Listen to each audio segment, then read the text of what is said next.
गरीबी से तंग आकर पति पत्नी ने की तपस्या। इंद्र ने प्रसन्न होकर दिया धनवान होने का वरदान, लेकिन एक शर्त रख दी। शर्त सुनकर पत्नी हो गई तैयार, लेकिन पति ने लौटा दिया इंद्र का वरदान। 4 वर्ष पहले उत्तर भारत की एक प्रसिद्ध लोक कथा है। किसी गांव में एक पति पत्नी रहते थे। दोनों गरीबी में अपने दिन गुजार रहे थे।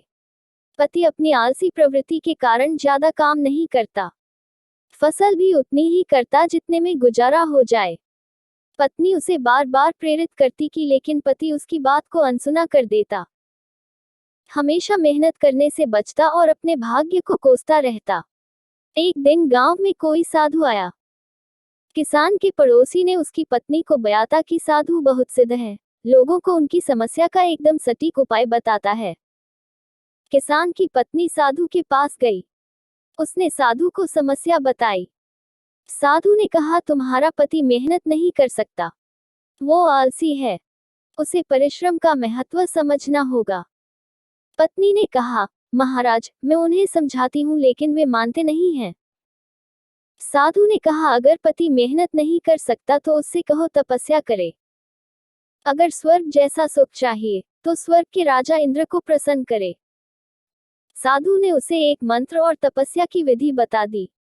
पत्नी खुश होकर लौटी और पति को पूरी बात बताई। पति तपस्या के विचार से खुश हो गया।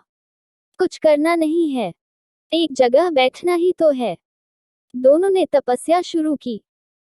शुरुआत में ध्यान साधने और मंत्र जाप में थोड़ी समस्या आई, लेकिन धीरे धीरे ध्यान भी लगने लगा और मंत्र जाप भी अच्छे से होने लगा।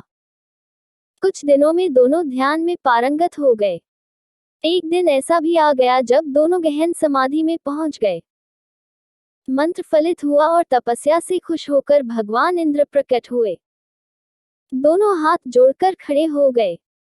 इंद्र ने कहा, मैं तुम दोनों की तपस्या से प्रसन्न हूँ।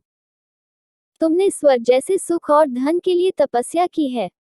मैं तुम्हें ऐसा वरदान देता हूँ कि तुम्हारे घर में कभी धन का भंडार खत्म नहीं होगा, लेकिन इसके लिए तुम दोनों को अलग रहना होगा। पति ने कहा, अलग क्यों रहना होगा? हम साथ रहेंगे, हमारा रिश्ता पति पत्नी का है, हम दोनों ने ही साथ में तपस्या की है। इंद्र ने कहा, इसीलिए तुम दोनों को अलग अलग रहना होगा।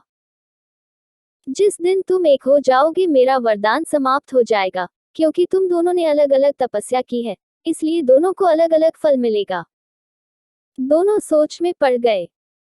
पत्नी ने कहा, अगर इन्हें पूरा सुख मिलता है, धन की कमी नहीं रहती है तो मैं इस वरदान के लिए तैयार हूँ। लेकिन पति ने कहा, मैं इससे अलग नहीं रह सकता, क्योंकि इतने दिन की तपस्या में इतना ज्ञान तो मुझे मिल ही गया है कि मेरी पत्नी मेरे सुख के लिए कितनी चिंतित है, और आज भी ये मेरे सुख के लिए मुझसे अलग रहने को तैयार है, ये इतना त्याग कर रही है। और दूसरी बात, मुझे ये भी समझ में आ गई कि अगर मैं बैठे बैठे मंत्रों के जाप से भगवान को अपने सामने लाकर खड़ा कर सकता हूँ, तो मैं अगर मेहनत करना शुरू कर दूँ तो अपने आप ही धन का भंडार कर लूंगा।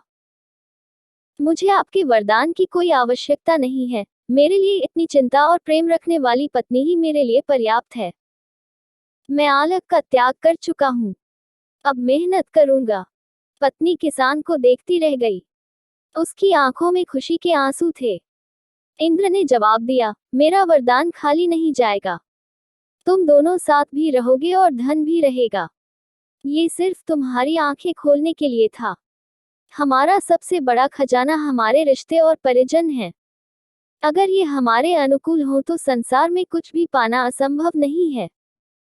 कहानी का सार, हमारे रिश्ते और हमारा स्वस्थ शरीर ही हमारे लिए सबसे बड़ा खजाना है। इसकी कीमत समझनी चाहिए।